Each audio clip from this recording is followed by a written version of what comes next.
dadi sepi, hatiku takon marang diri, opo aku isi kuat nglakoni dalan sing abot iki. Tetes telu ora katon, mung batin sing krasa remuk.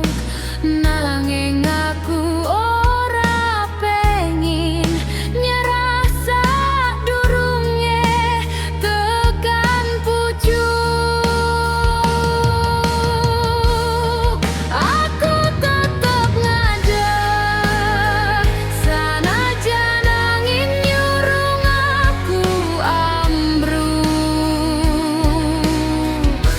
Aku tetep ambegan sanajan lorong iket atiku.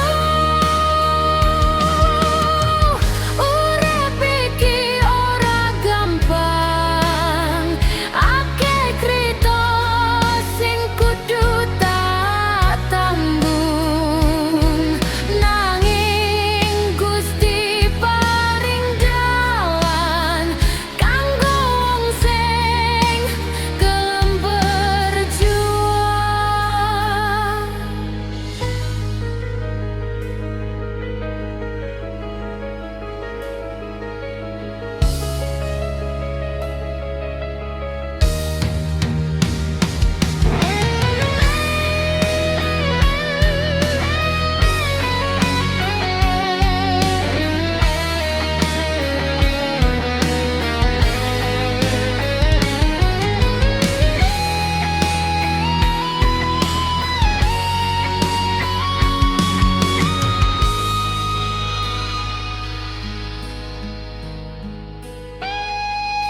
Yen sesok srengenge